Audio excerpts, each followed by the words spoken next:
Shalom umat Tuhan. Shalom. Mari bersama-sama kita mempersiapkan hati kita untuk memberikan persembahan yang terbaik di hadapan Tuhan. Mari bersama-sama kita bersatu dalam doa. Bapa, terima kasih, kami bersyukur Tuhan Yesus. Hari ini kami boleh datang kembali dalam hadirat-Mu. Kami percaya Tuhan Yesus, setiap ibadah, setiap persembahan yang kami berikan di hadapan-Mu Tuhan, biarlah menjadi satu pujian yang berkenan di hadapan-Mu, menjadi sebuah persembahan yang menyenangkan hati-Mu Tuhan. Hadirat-Mu bekerja atas setiap kami, memulihkan setiap kami, menjamah kami Tuhan, membangkitkan setiap kami. Kami percaya ada kuasa di dalam ibadah saat ini Tuhan, sebab Engkau hadir, sebab Engkau Allah Maha hadir. Kuasa-Mu yang tidak terbatas menjamah dan menjangkau setiap hati kami. Terima kasih Bapak, terima kasih. Kami sambut hadirat-Mu di dalam nama Tuhan Yesus. Haleluya, amin.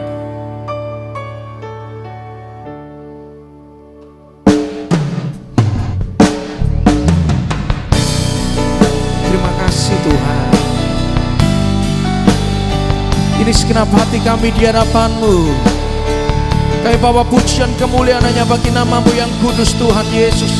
Haleluya. Terima kasih Tuhan. Yes Lord. Oh Yesusku, Engkaulah Raja Damai. Kau turun ke dunia, selamatkan manusia. Oh Yesusku, Kau Tuhan penuh kasih. Kau berikan hidupku untuk tebus dosaku. Kaulah Allah yang ku puji. Kaulah Allah yang ku sembah. Mari katakan kemuliaan, kemuliaan bagimu di tempat maha tinggi. Kemuliaan bagimu di tempat maha tinggi. Oh Yesusku, Engkaulah Raja Damai. Kau turun ke dunia, selamatkan manusia. Oh Yesusku, Kau Tuhan penuh kasih. Kau berikan hidupku untuk tebus dosaku. Kaulah Allah yang ku puji. Kaulah Allah yang ku sembah. Kemuliaan, kemuliaan bagimu di tempat maha tinggi. Kemuliaan bagimu di tempat maha tinggi. Kaulah Allah yang ku puji.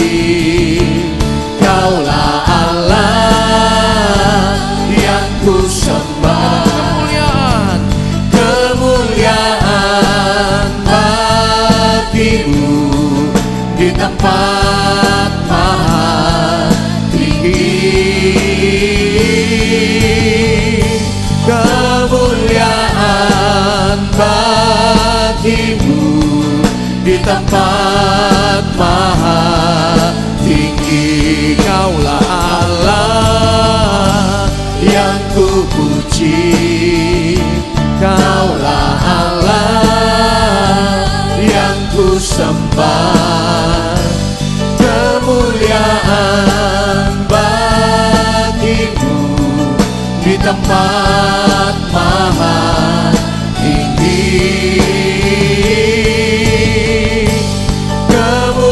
Kemuliaan bagimu di tempat maha tinggi. Di tempat maha tinggi. Di tempat maha tinggi.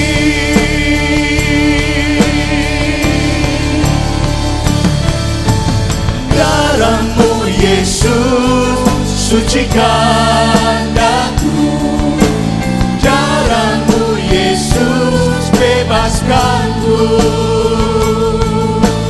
darahmu Yesus ubahkan daku, ku dijadikan baru. Darahmu Yesus sucikan daku, darahmu Yesus bebaskanku, darahmu Yesus ubahkan daku, ku dijadikan baru.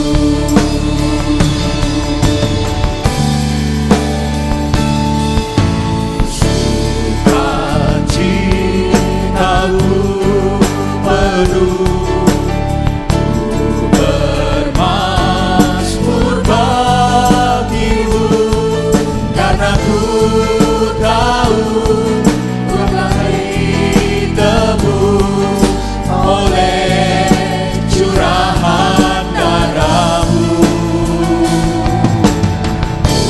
Ku menari bagimu,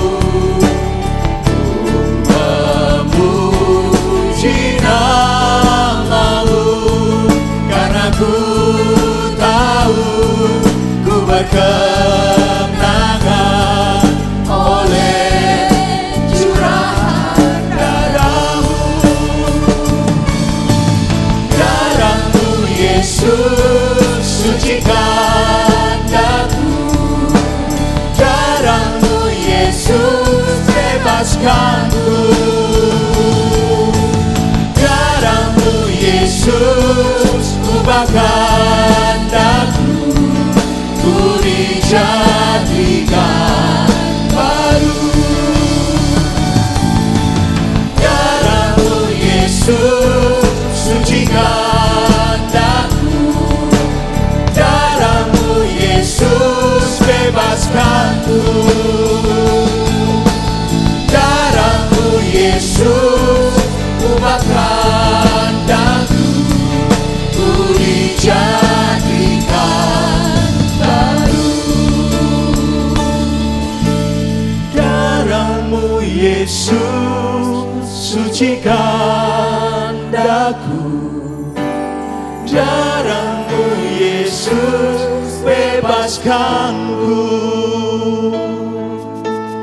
darahmu Yesus ubahkan daku, ku dijadikan baru. Sekali lagi dengan imanmu katakan, darahmu Yesus sucikan daku, darahmu Yesus bebaskanku, darahmu Yesus ubahkan daku, ku dijadikan baru. dijadikan baru, Ku dijadikan baru, ku dijadikan baru, ku dijadikan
Karena kasih-Mu sungguh besar bagi setiap kami.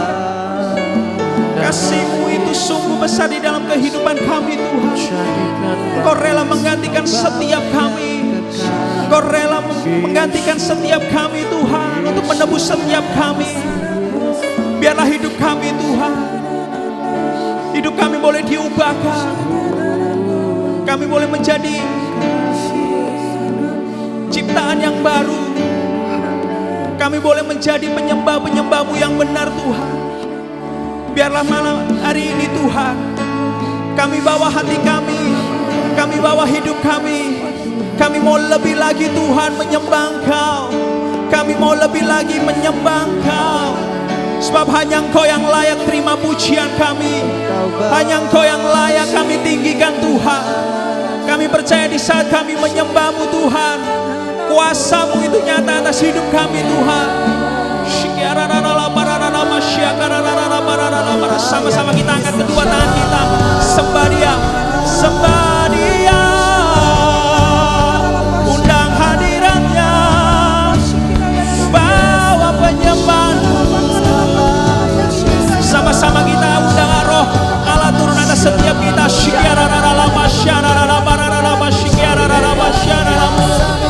Saat Engkau menyembah, kuasa Allah bekerja atas hidupmu. Haleluya.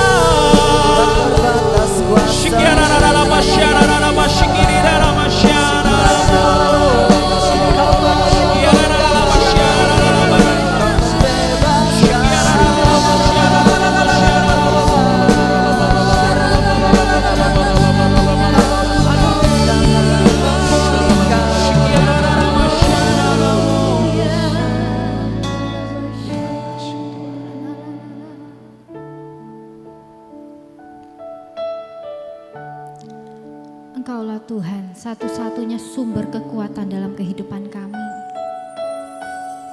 Engkaulah perisai dalam kehidupan kami Tuhan. Kau gunung batu keselamatan dalam hidup kami. Terima kasih Tuhan Yesus, terima kasih. Engkaulah perisaiku saat badai hidup menerpaku. Janji-Mu di dalamku, pulihkan jiwaku. Sama-sama naikkan pujian ini.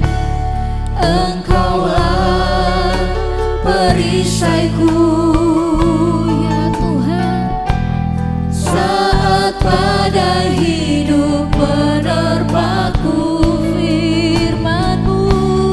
Firman-Mu di dalamku, tenangkan jiwa kami Tuhan, tenangkan jiwaku.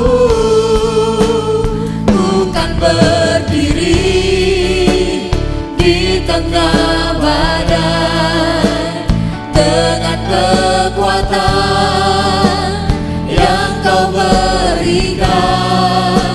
Sampai kapanpun ku kan bertahan, karena Yesus selalu menopang. Bukan berdiri di tengah badai dengan kekuatan yang Kau berikan. Sampai kapanpun ku kan bertahan, karena Yesus selalu menopang hidupku. Ini nyanyian iman kami di hadapan-Mu Tuhan. Engkaulah perisaiku saat badai hidup menerpaku. Janji-Mu di dalamku, memulihkan setiap kami Tuhan. Pulihkan jiwa menopangku, bukan berdiri di tengah badai dengan kekuatan yang Kau berikan. Sampai kapanpun ku kan bertahan, karena Yesus selalu menopang. Bukan berdiri di tengah badai dengan kekuatan yang Kau berikan. Sampai kapanpun ku kan bertahan, karena Yesus selalu menopang. Bukan berdiri di tengah badai. Terima kasih Tuhan untuk kekuatan yang terus Kau berikan dalam kehidupan kami Tuhan. Sampai kapanpun ku kan bertahan, karena Yesus selalu menopang hidupku. Ya Tuhan, Ku kan berdiri di tengah badai dengan kekuatan yang Kau berikan. Sampai kapanpun ku kan bertahan, karena Yesus selalu menopang. Bukan berdiri, kami tidak pernah takut Tuhan dalam menghadapi setiap badai kehidupan kami. Karena kami tahu kami memiliki Tuhan yang luar biasa. sampai kapanpun ku kan bertahan, karena Yesus selalu menopang. Karena Yesus selalu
Lemahkah keadaanmu saat ini?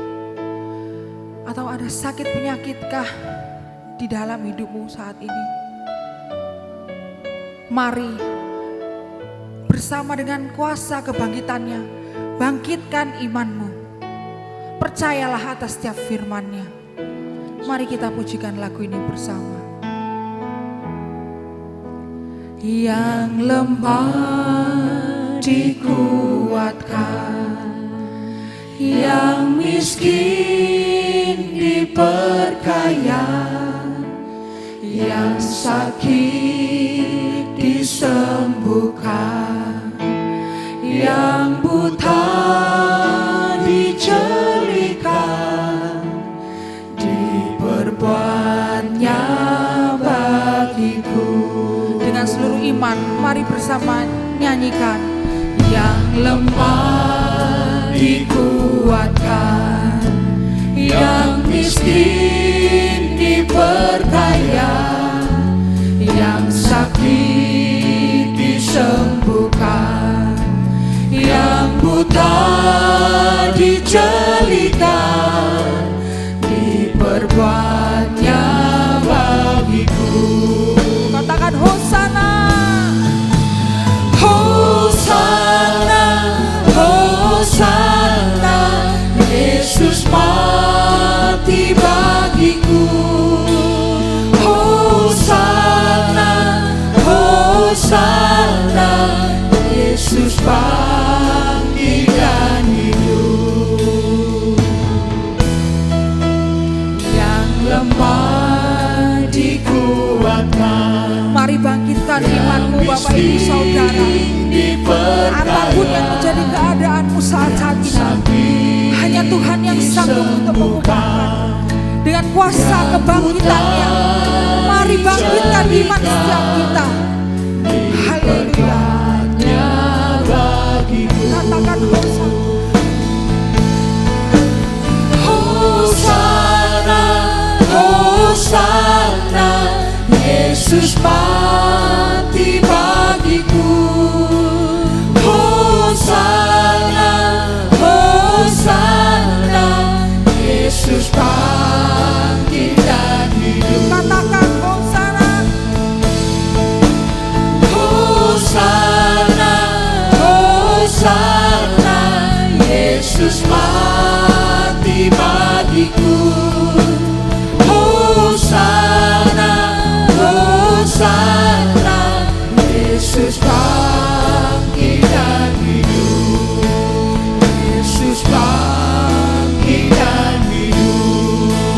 Yesus bangkit dan hidup.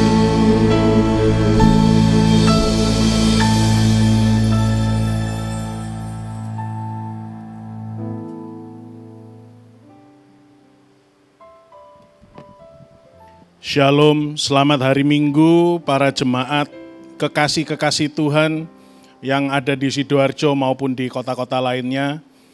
Kembali kita pada hari ini, pada hari Minggu yang baik ini, kita berkumpul, kita akan belajar sebagian kecil dari firman Tuhan. Mari kita, sebelum kita dengarkan firman Tuhan, kita tundukkan kepala, kita berdoa.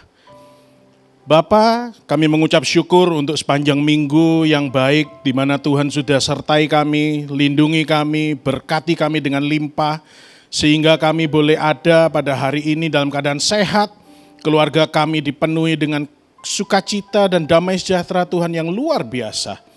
Dan Tuhan, pada hari ini, kesempatan hari ini Tuhan sudah berikan kami kesempatan untuk memuji menyembah Engkau dan kini tiba saatnya kami akan belajar sebagian dari firman-Mu. Tutup bungkus urapi hamba-Mu, tutup bungkus urapi kami semua Tuhan yang mendengarkan firman ini. Supaya firman yang tertabur tidak akan kembali dengan sia-sia. Terima kasih Bapa, terima kasih Yesus. Hanya di dalam nama Yesus kami sambut firman-Mu. Haleluya. Amin. Baik, pada kesempatan hari ini saya akan melanjutkan dari apa yang dikhotbahkan oleh Bapak Gembala di minggu yang lalu, masih tentang Elia. Mari kita buka Alkitab kita di kitab 1 Raja-Raja pasal 19. 1 1 Raja-Raja pasal 19 ayat yang pertama sampai yang ke-9. Saya akan bacakan untuk saudara semua.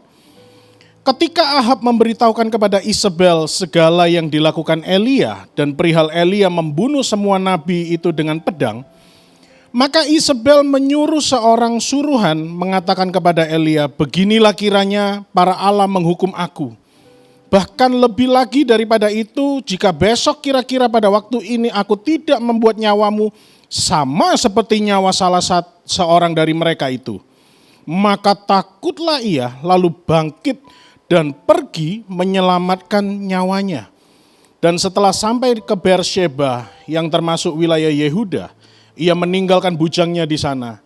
Tetapi ia sendiri masuk ke padang gurun sehari perjalanan jauhnya, lalu duduk di bawah sebuah pohon arar, kemudian ia ingin mati. Katanya, cukuplah itu sekarang ya Tuhan, ambillah nyawaku, sebab aku ini tidak lebih baik daripada nenek moyangku. Sesudah itu ia berbaring dan tidur di bawah pohon arar itu. Tetapi tiba-tiba seorang malaikat menyentuh dia serta berkata kepadanya, bangunlah, makanlah. Ketika ia melihat sekitarnya, maka pada sebelah kepalanya ada roti bakar dan sebuah kendi berisi air. Lalu ia makan dan minum, kemudian berbaring pula. Tetapi malaikat Tuhan datang untuk kedua kalinya dan menyentuh dia serta berkata, bangunlah, makanlah. Sebab kalau tidak perjalananmu nanti terlalu jauh bagimu. Maka bangunlah ia, lalu makan dan minum, dan oleh kekuatan makanan itu ia berjalan 40 hari, 40 malam lamanya, sampai ke gunung Allah, yakni gunung Horeb. Di sana masuklah ia ke dalam sebuah gua dan bermalam di situ. Amin. Saudara-saudara sekalian, beberapa minggu yang lalu saya mengalami satu kejadian yang kurang enak. Sebenarnya sih sudah lama terjadinya. Handphone saya ini kalau saya terima telepon, entah dari siapapun, kok kesannya suaranya itu kayak tenggelam. Suaranya itu nggak bisa kedengaran jelas. Jadi seringkali saya itu nggak bisa dengar dan meraba-raba apa yang disampaikan oleh orang yang menelpon saya. Kalau saya lihat handphone saya ini dari luar, secara fisik itu baik, kondisinya baik. Tapi ternyata ketika saya bawa ke tempat servis handphone saya, tukang servisnya cuma bilang apa? Oh Pak, ini handphonenya ada kotoran yang menyumbat di speakernya Bapak. Jadi Bapak nggak bisa dengar, nggak bisa jelas dengar suara dari orang yang menelpon Bapak. Lah, gambaran seperti ini juga adalah satu gambaran tentang manusia pada akhir-akhir ini. Manusia pada akhir-akhir ini belum tentu mereka mengalami satu luka secara fisik di luar, tapi yang ada seringkali mereka itu mengalami luka di dalam. Sakit jiwanya, sakit rohaninya. Mereka tidak bisa menginterpretasikan bagaimana berkat Tuhan dalam kehidupan mereka kepada orang-orang sekeliling mereka. Mereka seolah-olah ingin teriak minta tolong, tapi mereka nggak ada yang mau menolong mereka. Orang ini takut untuk berhubungan dengan orang lain. Takut nanti kalau ngomong salah, nyakitin orang lain, dan sebagainya, dan sebagainya. Sehingga akhirnya apa? Mereka dalam mode self-destruction. Atau dalam mode menghancurkan diri sendiri.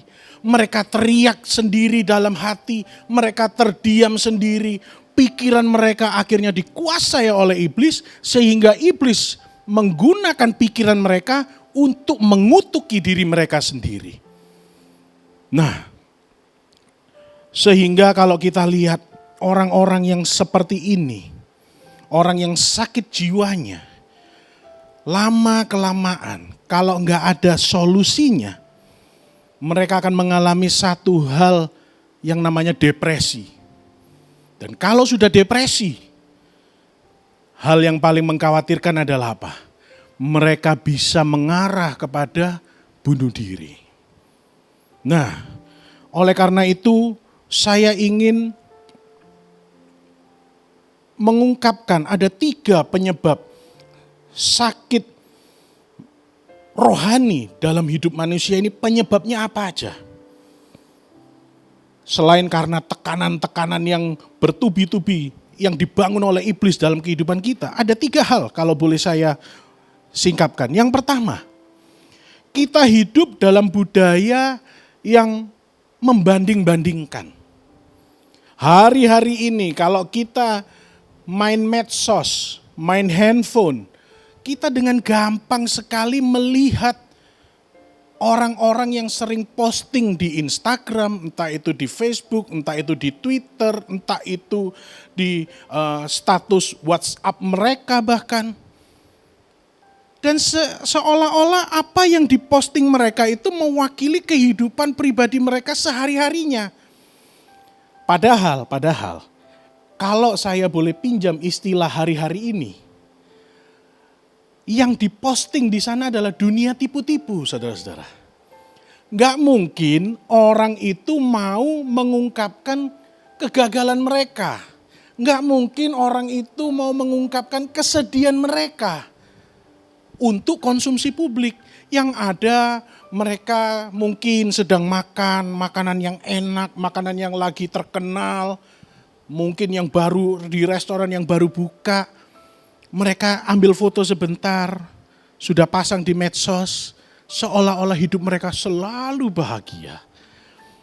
Dan ketika kita yang sedang mengalami masalah, tekanan dalam hidup, melihat medsosnya orang lain, kawan kita, akhirnya kita membandingkan hidup kita dengan mereka. Dan kita dengan gampangnya bahkan berkata, Tuhan, kenapa kok orang ini bisa bahagia? Kok aku enggak? Nah, itu poin yang pertama, penyebab yang pertama. Penyebab yang kedua adalah kita hidup dalam generasi tanpa bapak. Generasi tanpa bapak. Zaman sekarang banyak sekali generasi yang terbangun dengan kurangnya fungsi bapak, fungsi keimaman di dalam rumah tangganya. Sehingga anak-anak muda sekarang ini jarang sekali yang memiliki identitas diri yang kuat. Sehingga mereka itu gampang diporak-porandakan oleh iblis. Fungsi keimaman, fungsi kebapaan yang seperti apa? Banyak sekali kalau kita mau pakai pendapat kita, oh fungsi bapak seperti A, B, C. Tapi saya mau ambil satu saja. Fungsi bapak seperti Kristus mengasihi jemaat. Fungsi bapak yang seperti demikianlah yang harus dimiliki oleh para bapak, para imam di rumah tangga masing-masing. Mereka harus memiliki menjadi seorang ayah, seorang bapak yang bijaksana.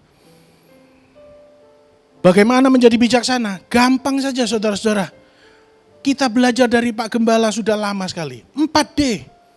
Diajar, dibentuk, diuji, dan diajari untuk bersyukur saudara-saudara.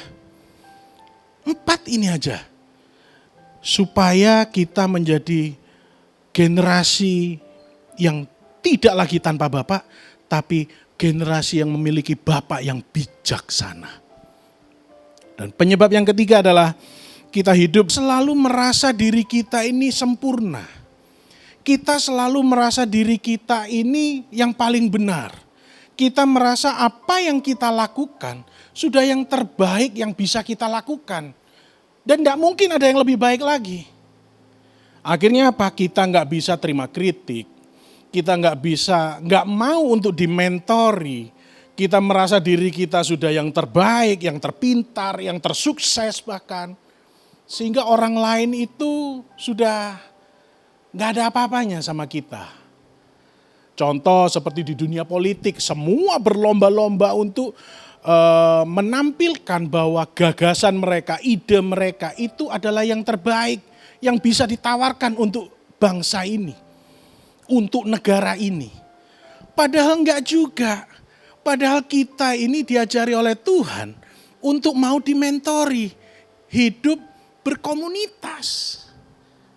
Nah, dari tiga hal penyebab yang bisa saya simpulkan tentang mengapa manusia itu bisa memiliki satu penyakit di dalam jiwanya, dalam mentalnya, dalam rohaninya. Kita belajar dari apa yang dikatakan di ayat-ayat tadi di atas. Ada tiga hal, tiga solusi yang kita pelajari dari apa yang dilalui oleh Elia. Yang pertama, kita harus memperbaharui cara berpikir kita. Fear causes anxiety. Ketakutan menimbulkan kecemasan.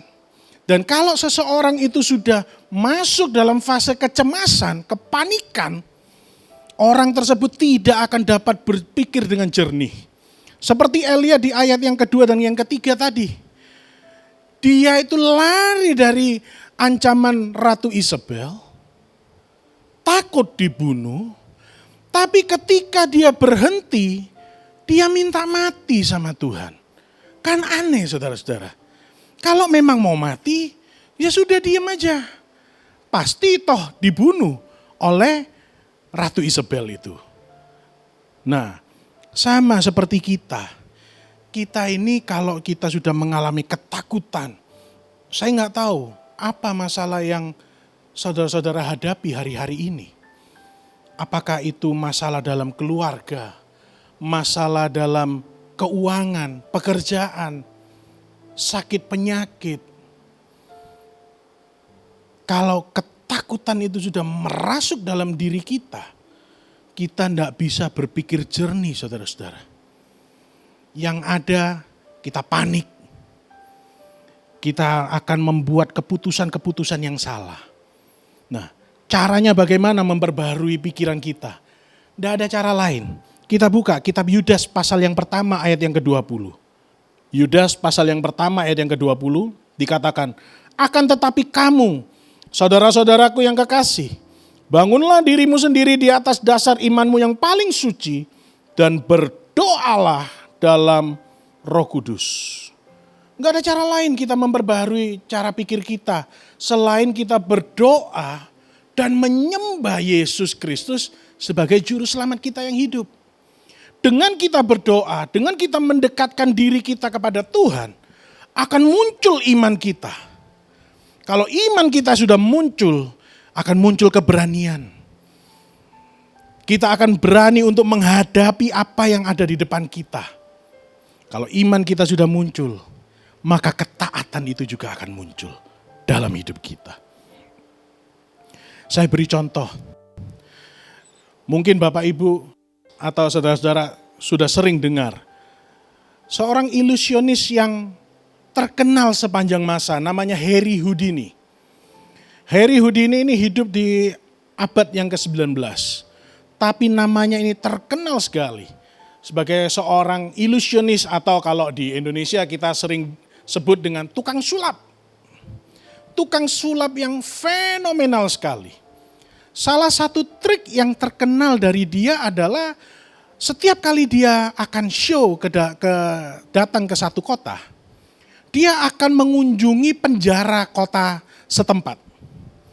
Dan kalau dia sudah mengunjungi penjara kota setempat, dia akan berusaha mengunci dirinya sendiri di dalam satu sel, dan dia akan berusaha untuk keluar dari sel tersebut dan akhirnya mendapatkan pujian yang luar biasa. Dan ini berlangsung dari kota ke kota, dari masa ke masa. Sampai satu saat Harry Houdini ini akan mengunjungi satu kota. Dan beritanya itu sudah santer terdengar. Sampai akhirnya satu penjara yang akan dikunjungi ini bersiap-siap. Wah, ini akan ada pesulap yang fenomenal ini akan datang. Mari kita siap-siap. Saudara tahu, seperti biasa Harry Houdini datang masuk ke dalam penjara tersebut. Dia minta untuk dikunci di dalam satu sel penjara. Nah, pada saat sel ini dia masuk ke dalam satu sel dan sel ini akan dikunci, penjaga penjara yang bawa kunci itu sengaja mengunci dan langsung membukanya. Seolah-olah pintu sel ini sudah terkunci. Setelah itu ditinggal, sampai pada akhirnya Harry Houdini ini berusaha sedemikian rupa untuk membuka pintu sel penjaranya ini. Tapi berulang-ulang kali juga yang dia lakukan adalah dia mengunci sel itu sendiri. Sampai akhirnya dia give up, dia menyerah. Nah, saudara-saudara, ini adalah contoh orang yang memiliki cara berpikir yang salah. Dia nggak memiliki hikmat. Dia nggak memiliki usaha untuk melakukan sesuatu dengan cara yang lain. Padahal pintu sel penjara itu sudah terbuka. Padahal Tuhan sudah siapkan jalan keluar untuk setiap permasalahan kita. Tapi yang ada adalah kita duduk terpenjara oleh ketakutan kita, terpenjara oleh kepanikan kita, seolah-olah Tuhan itu nggak ada dalam kehidupan kita. Seolah-olah Tuhan membiarkan ini terjadi karena Tuhan nggak sayang sama kita. Nggak, saudara-saudara. Sama seperti seekor raja wali, kalau dia memiliki bertelur, telur burung raja wali itu harus dierami selama 35 hari lamanya. Non-stop, tidak boleh induk dari raja wali ini pergi. Sehingga temperatur untuk mengerami telur raja wali ini tetap sama. Kalau kita ini hamil, kita punya anak, kita sedang mengandung seorang anak dalam rahim kita bisa merasakan, oh bayinya gerak nih, oh berarti benar, ini ada babynya, oh ini sebentar lagi babynya akan keluar. Tapi telur raja wali ini, dia nggak bergerak, dia tidak menimbulkan satu tanda-tanda ada kehidupan di dalam telur itu. Tapi terus dierami selama 35 hari sehingga telur raja wali itu akan menetas dan muncullah bayi burung raja wali. Sama saudara-saudara, mungkin hari-hari ini kita melihat seolah-olah kita sudah berdoa, kita sudah berpuasa, tapi kok tidak ada perubahan yang signifikan seperti yang kita bayangkan.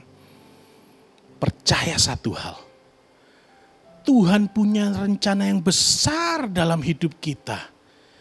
Jangan kita ini memiliki cara pola pikir yang salah. Kita harus memiliki pola pikir yang benar. Bahwa Allah yang kita sembah, itu Allah yang luar biasa. Allah yang sanggup menyelesaikan setiap permasalahan kita.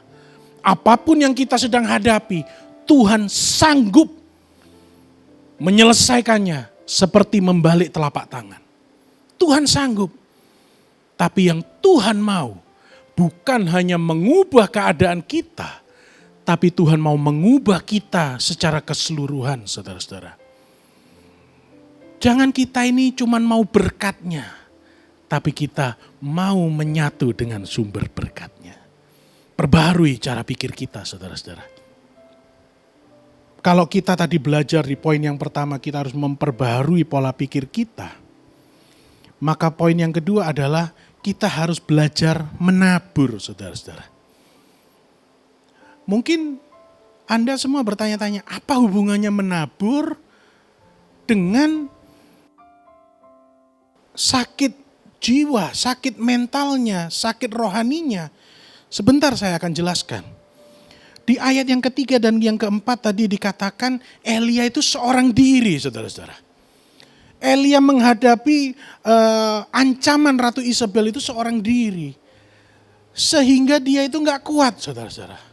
Nah, kalau kita ini sudah gak kuat, Kita itu butuh komunitas.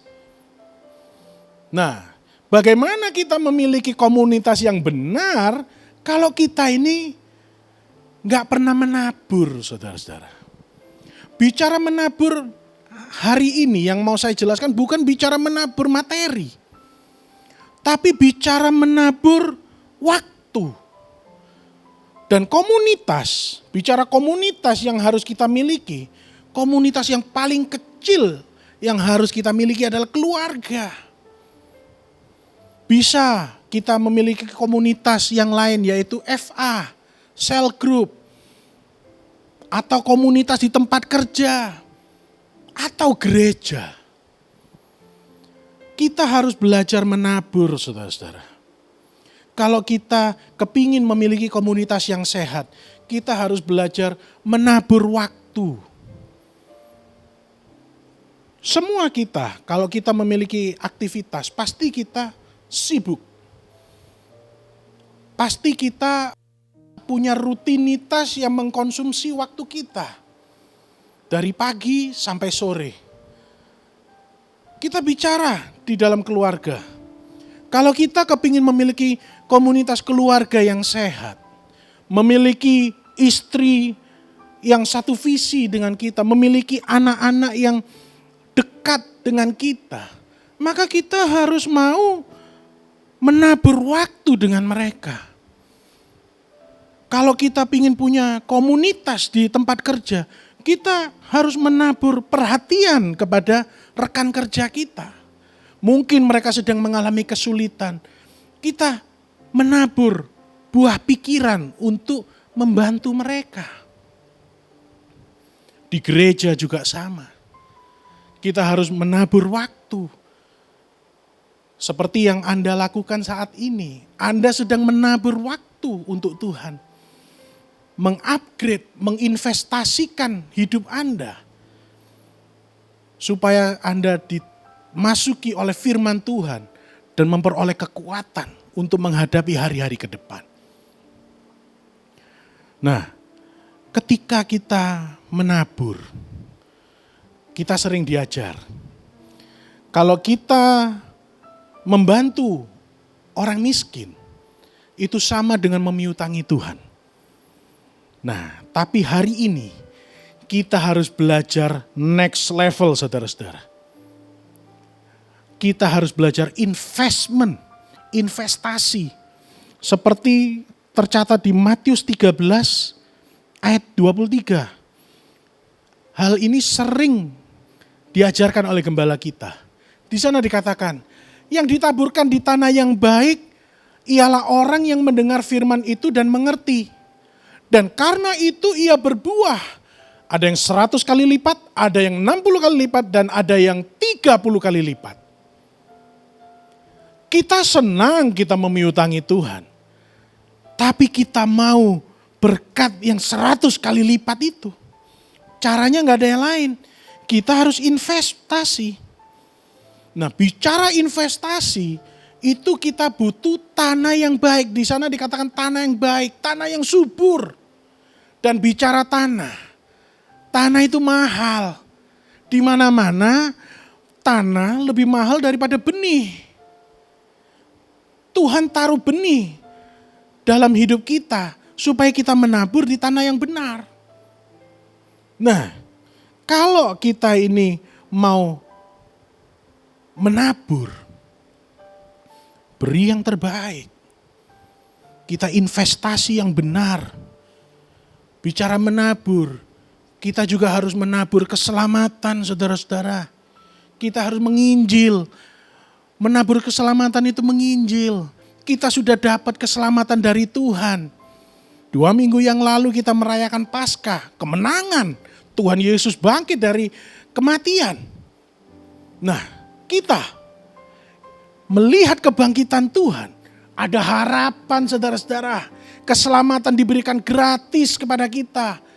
Satu perkenanan Tuhan dalam hidup kita. Kalau kita sudah memiliki keselamatan itu, ayo kita belajar. Kita investasikan kepada orang-orang sekitar kita. Sehingga kita memiliki komunitas yang benar dan kita belajar bahwa menabur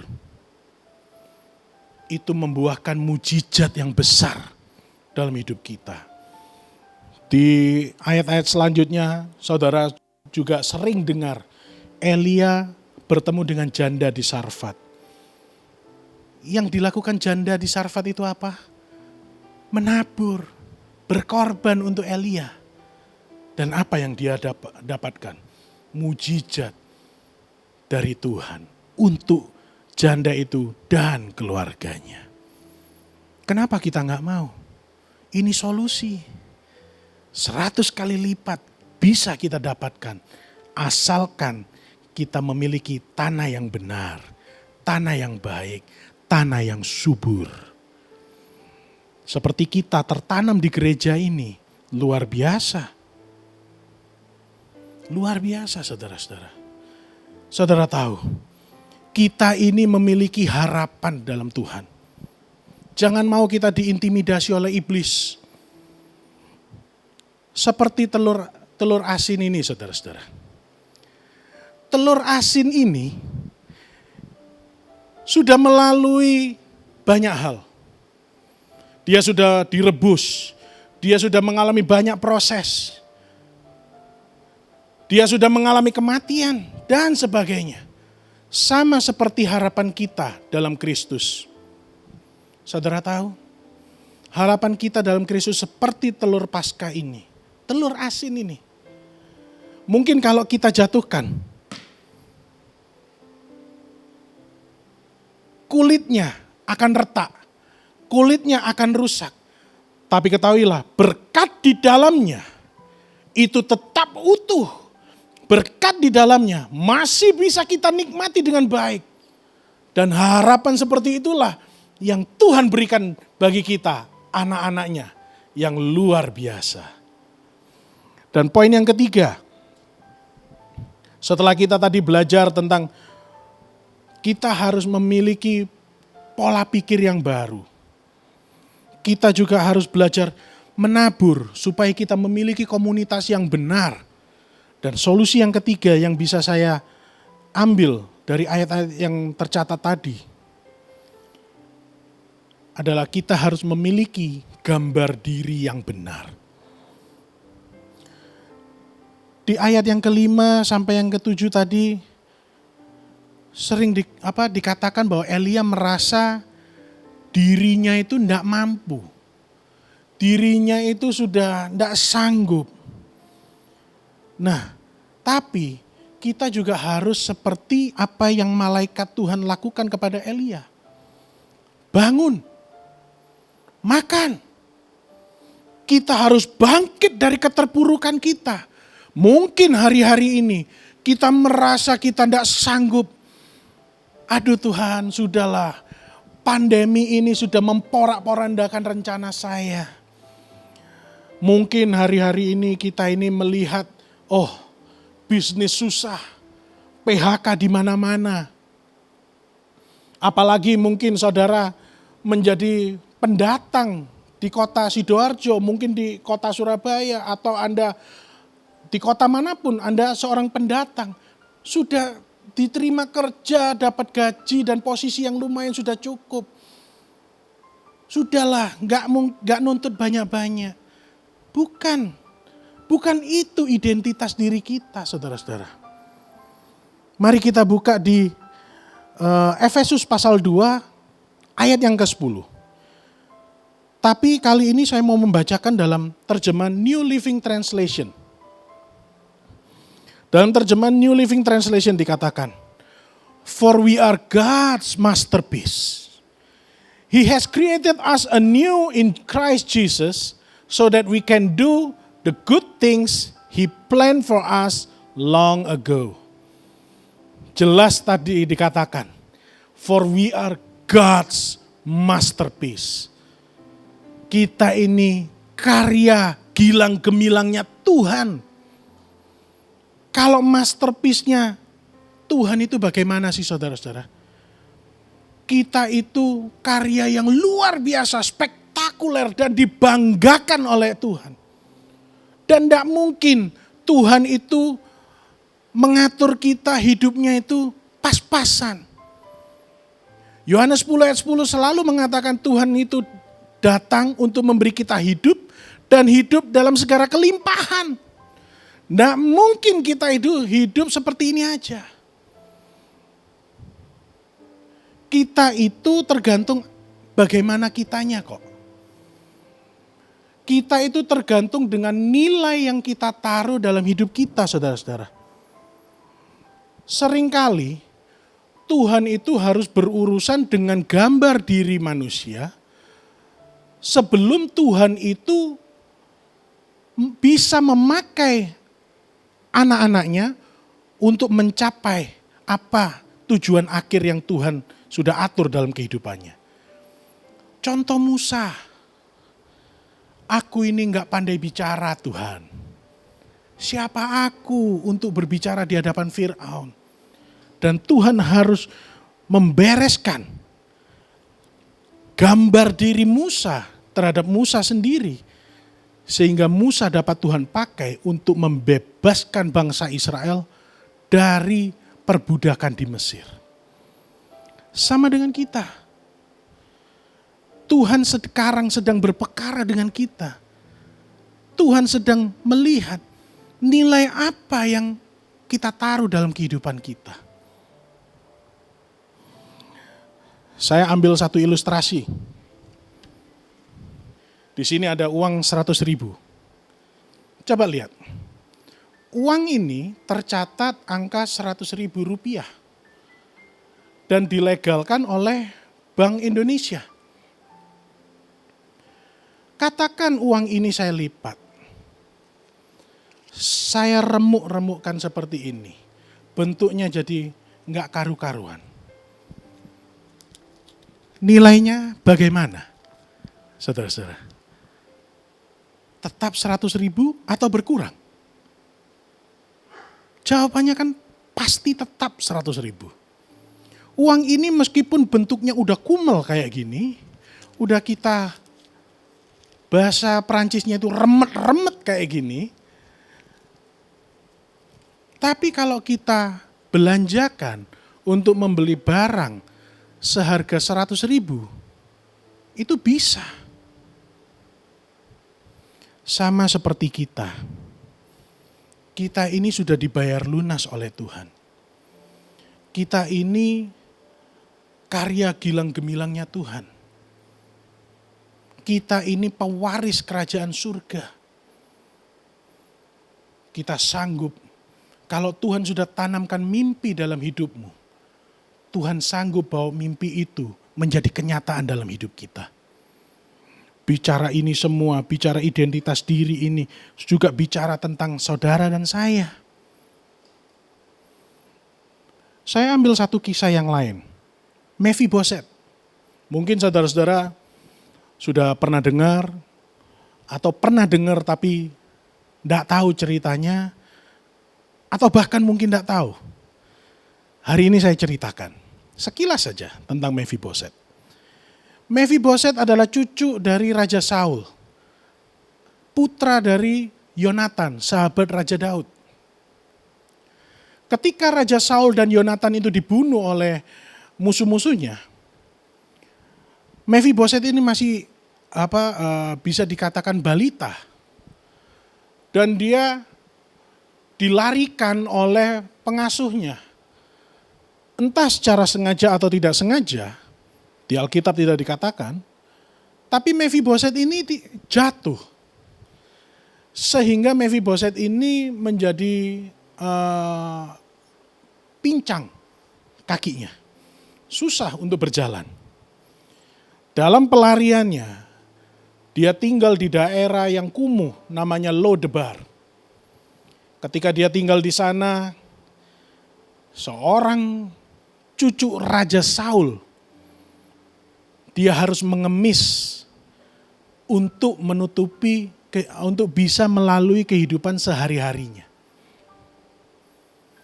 Dia jangankan untuk masa depan, untuk hari esok, untuk nanti malam mau makan apa aja, dia bingung. Dia enggak berani untuk bermimpi.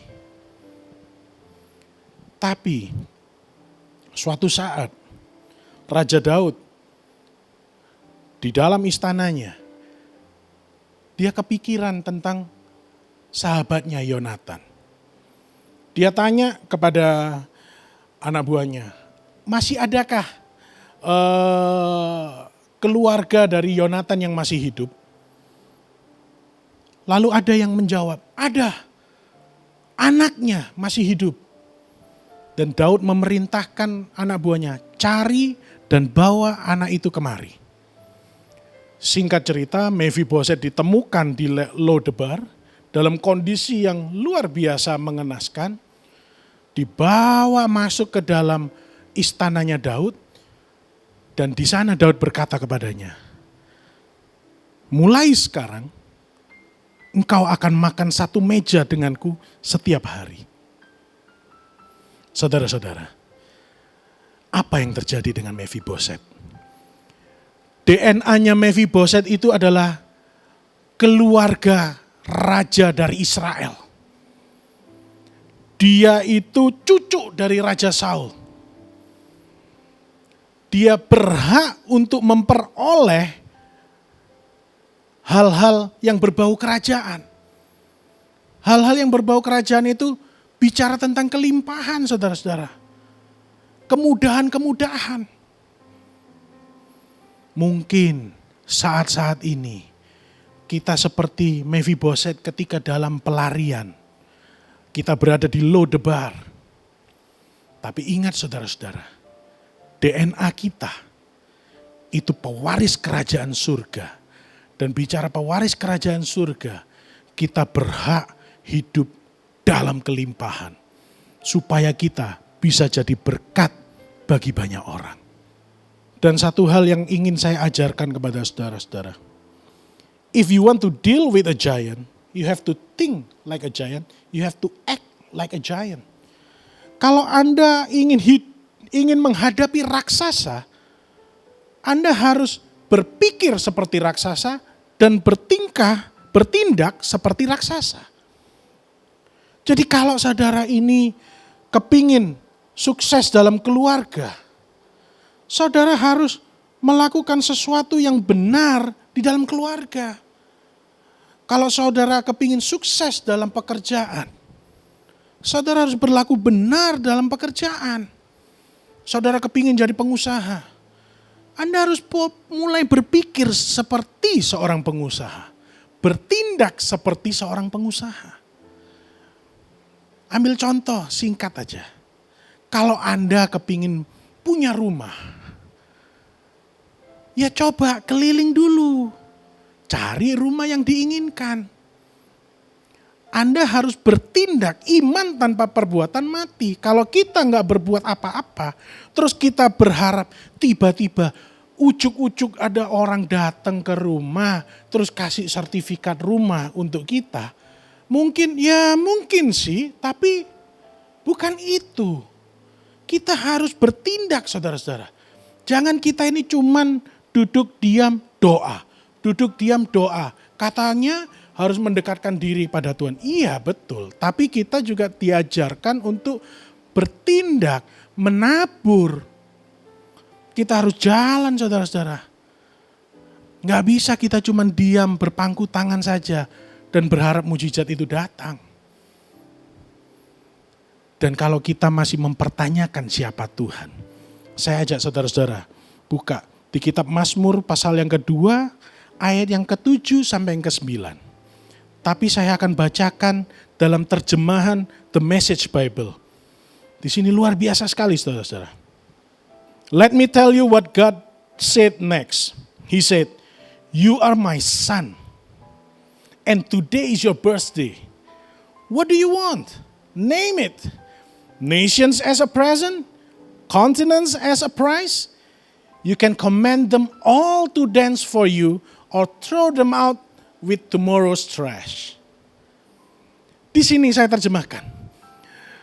Dia berkata, engkau adalah anakku dan hari ini adalah hari ulang tahunmu.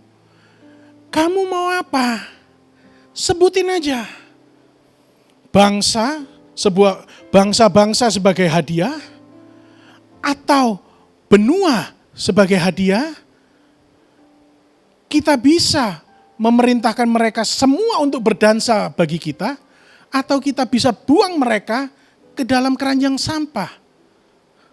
Coba bayangin saudara-saudara, Tuhan yang kita sembah itu sedahsyat ini.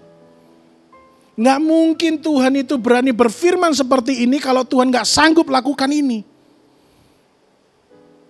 Jangan kita mempertanyakan lagi, Tuhan sanggup nggak ya atasi masalah kita? Sanggup. Pasti sanggup. Buktinya kita sampai hari ini masih bisa bernafas. Sampai hari ini masih bisa beraktivitas. Berarti Tuhan punya rencana yang besar dalam hidup kita. Jangan kita mempertanyakan lagi, Tuhan yang kita sembah itu kapasitasnya seperti apa. Jelas The Message Bible ini, kita diminta untuk minta kepada Tuhan. Saudara pengen apa hari ini? Pengen sukses? Pengen keluarga saudara diberkati? Memiliki keluarga yang harmonis?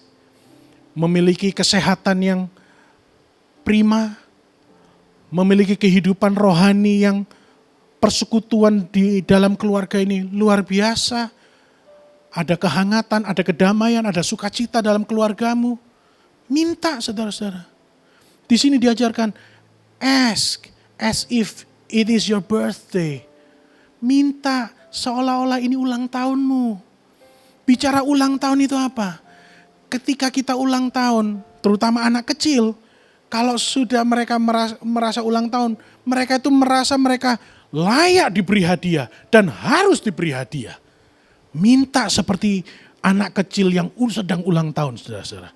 Karena kita semuanya itu layak untuk diberkati oleh Tuhan. Kita menyembah Allah yang besar, Allah yang dahsyat, Allah yang hebat. Dan sebagai penutup, saya ingin kita semua buka kitab Nahum, pasal yang pertama, Nahum pasal yang pertama ayat yang ke-7. Di sana dikatakan, Tuhan itu baik. Ia adalah tempat pengungsian pada waktu kesusahan. Ia mengenal orang-orang yang berlindung kepadanya. Amin. Saudara-saudara, saya tahu saat-saat ini bukanlah saat-saat yang mudah bagi kita semua. Termasuk saya. Firman yang saya coba bagikan kepada saudara semua, itu juga bicara kepada saya sendiri, supaya saya juga bisa kuat terus menghadapi setiap permasalahan dan tantangan yang ada di depan saya. Saya punya mimpi yang besar. Saya yakin saudara juga punya mimpi yang besar. Beranilah bermimpi saudara-saudara. Karena Allah yang kita sembah, Allah yang luar biasa. Mari kita tundukkan kepala, kita berdoa. Bapa, kami mengucap syukur untuk ibadah pada hari ini. Engkau berbicara jelas pada kami Tuhan. Kami belajar dari Elia, seorang nabi yang Tuhan pakai luar biasa. Dia pun dapat merasakan ketakutan. Dia memiliki cara berpikir yang salah. Tapi kami belajar Tuhan,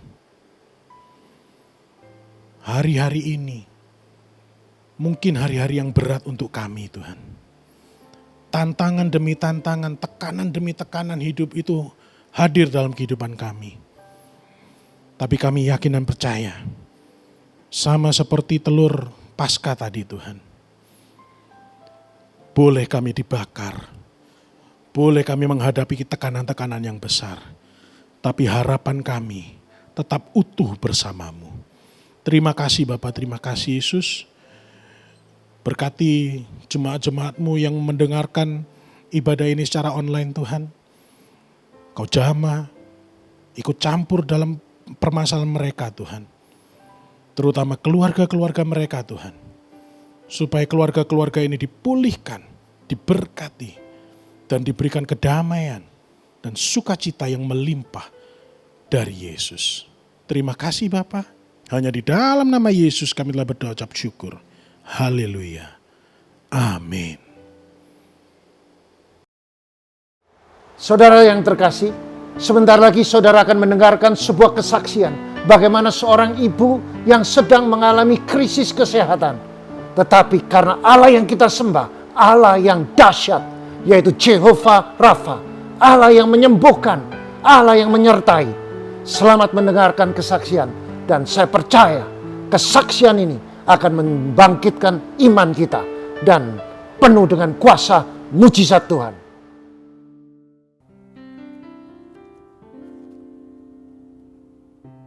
Shalom, nama saya Dianawati, saya dari FA Bumi Candi Asri. Saya akan menyaksikan cinta kasih Tuhan yang diberikan kepada saya tentang pemulihan dan tentang kesehatan saya dipulihkan oleh Tuhan, dan kami juga berterima kasih kepada Bapak Gembala, Bapak Willy Yosef yang sudah memberi kesempatan untuk kami bersaksi. Pertama, kami menyaksikan cinta kasih Tuhan atas pertolongan yang Tuhan berikan kepada saya. Pada waktu itu saya diizinkan Tuhan dikenakan sakit, ada benjolan di payudara kami, di mana benjolan itu ada 2 benjolan, tapi kami percaya, kami yakini bahwa benjolan itu akan disembuhkan oleh Tuhan. Kalau Tuhan yang mengizinkan terjadi, Tuhan pasti punya jawaban. Tuhan pasti akan menyembuhkan saya. Di mana benjolan itu kami periksakan ke dokter, dokter menyarankan harus dioperasi, sedangkan setelah operasi kami harus menjalani kemoterapi selama 8 kali. Di mana kemoterapi, saya mendengarkan kata-kata kemoterapi, kami syok, kami sangat marah, kami sangat ketakutan, tapi kami kembalikan lagi kepada Tuhan, bahwa Tuhan sanggup menyembuhkan saya, bahwa Tuhan sanggup memulihkan saya. Kami terus mempunyai iman dan kami ingat akan janji Tuhan, bahwa Tuhan yang memberi, Tuhan pasti akan menyembuhkan. Dan kami ingat akan ajaran Bapak Gembala kami tentang 4D. Kami berterima kasih mempunyai Bapak Gembala yang selalu mendukung saya, selalu mendoakan saya, menguatkan saya. Bahkan saya juga berterima kasih kepada kelompok FA kami yang selalu mendukung, mendoakan, bahkan kubu doa kami, bahkan kelompok SOM kami terus mendukung kami, memberi kekuatan bagi kami. Tapi kami percaya Tuhan izinkan ini semua terjadi. Tuhan punya rencana yang indah di dalam kehidupan kami. Kami mengucap syukur dan terima kasih. Di waktu kami di kemo, kami ingat akan firman Tuhan di dalam Ulangan 31 ayat yang 6. Kuatkan dan teguhkan hatimu. Janganlah kamu tolak dan janganlah gemetar, karena mereka sebab Tuhan Allahmu, dialah yang berjalan menyertai engkau, dia akan menyerahkan engkau dan tidak meninggalkan engkau. Di situ saya sangat kuat sekali, meskipun kami berjalan selama 8 kali kemo sama Tuhan, tidak ada yang mustahil. Yang kedua adalah di dalam Mazmur 103 ayat 3 yang dikatakan, dia yang mengampuni segala kesalahanmu dan yang menyembuhkan segala penyakitmu. Itu terus saya imani dan kami percaya, sakit apapun yang kami derita, kami percaya Tuhan adalah tabib di atas segala tabib. Tuhan adalah penolong bagi kehidupan kami. Tapi berjalanlah bersama Tuhan terus, jangan sampai undur dari Tuhan, sebab Tuhan itu segala-galanya bagi kehidupan kita. Tetap tekun, setia, taat kepada Tuhan, jangan sampai meninggalkan Tuhan sedikit pun jangan. Kami percaya bahwa Tuhan itu sanggup mengubah segalanya, yang tak mungkin menjadi mungkin.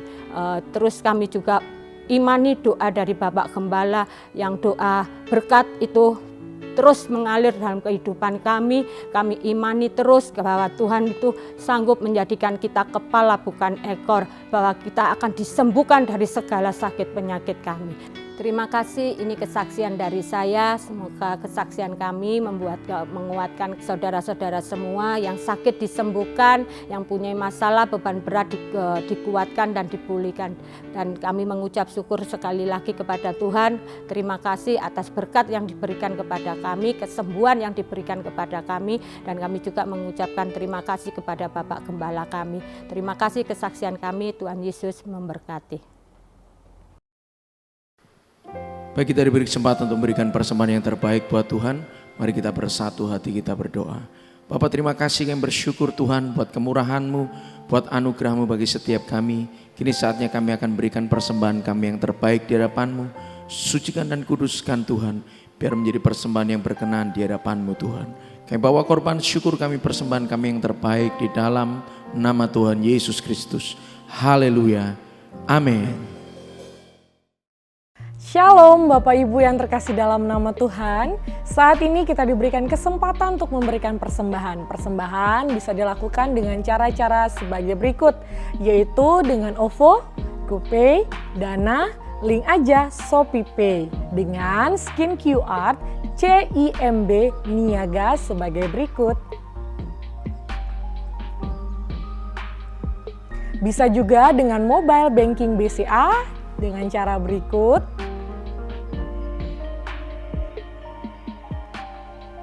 Dan apabila Bapak Ibu mau transfer melalui BCA, bisa atas nama Willy Joseph Chandra dengan nomor rekening 0180508023. Untuk transfer mata uang asing, OCBC NISP, TBK Cabang Ahmad Yani Sidoarjo, nomor akun 55181000115 atas nama Willy Joseph Chandra, SIF code NISP IDJA.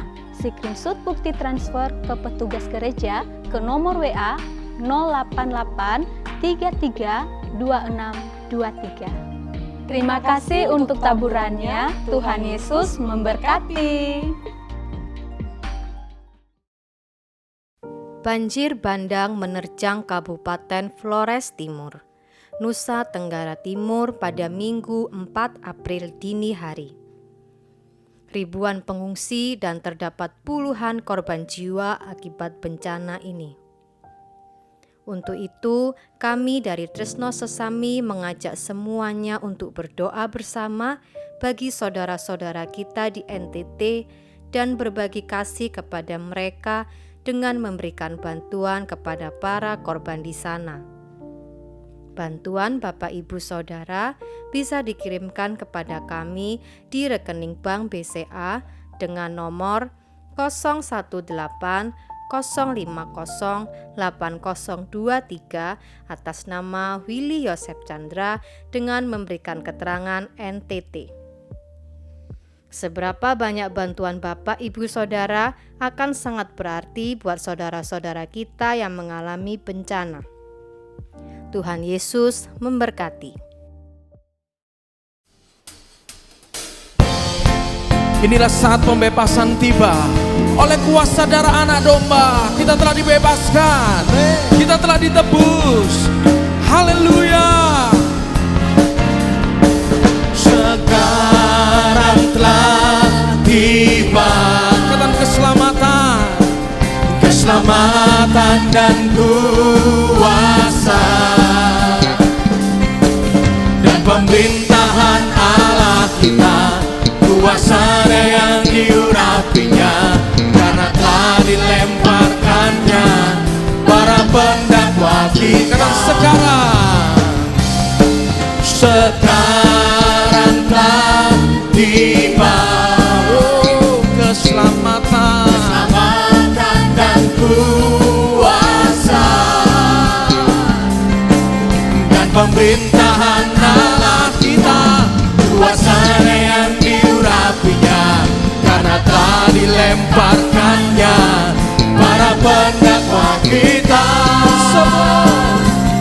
Oleh darah anak domba dan oleh kesaksian kita, oleh kesaksian kita, kata iblis dikalahkan, kuasanya dihancurkan oleh darah anak domba.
sukacita, damai sejahtera Allah turun atas kita semua.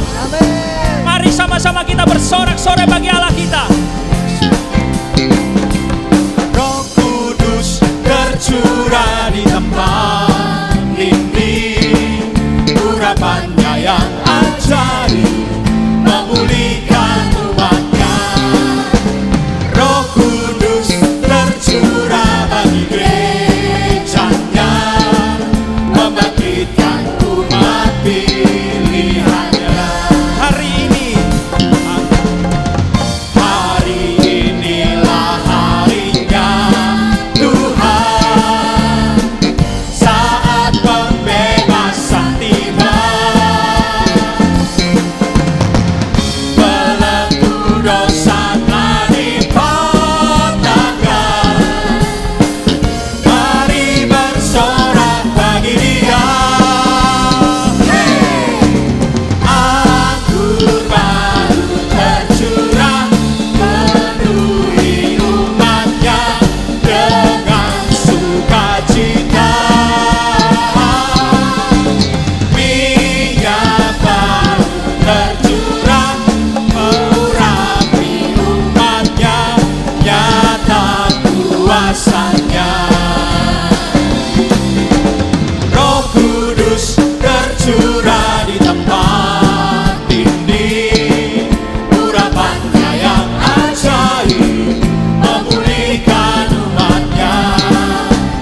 Roh Kudus tercurah bagi gerejanya, membangkitkan umat pilihannya. Hari inilah harinya Tuhan, saat pembebasan tiba. Belenggu dosa telah dipatahkan, mari bersorak bagi Dia. mari bersorak bagi Dia. Anggur baru tercurah, penuhi umatnya dengan sukacita. Minyak baru tercurah, urapi umatnya, nyata kuasanya. Anggur baru tercurah, penuhi umatnya dengan sukacita. Minyak baru tercurah, urapi umatnya, nyata kuasanya. Anggur baru tercurah, penuhi umatnya dengan sukacita. Minyak baru tercurah, urapi umatnya, nyata kuasanya. Nyata kuasanya. Nyata kuasanya. Nyata kuasanya.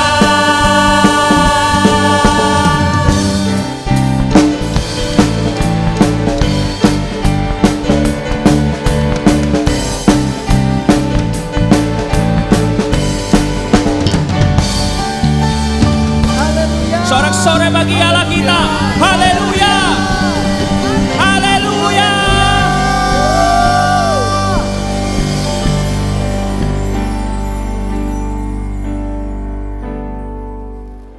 Jika engkau mendengarkan firman dan melakukan, maka tingkap langit terbuka.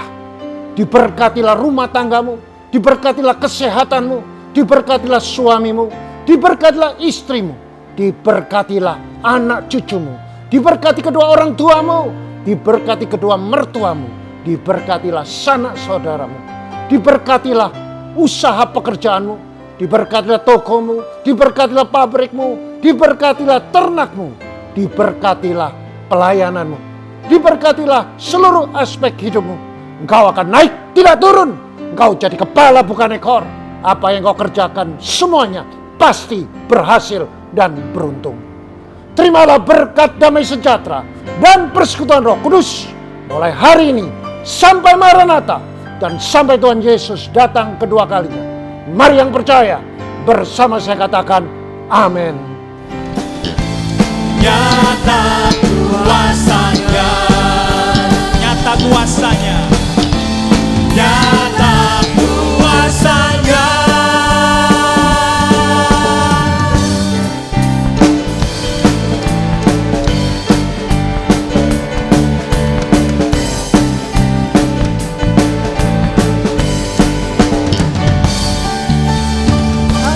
Sorak-sorai bagi Allah kita. Haleluya.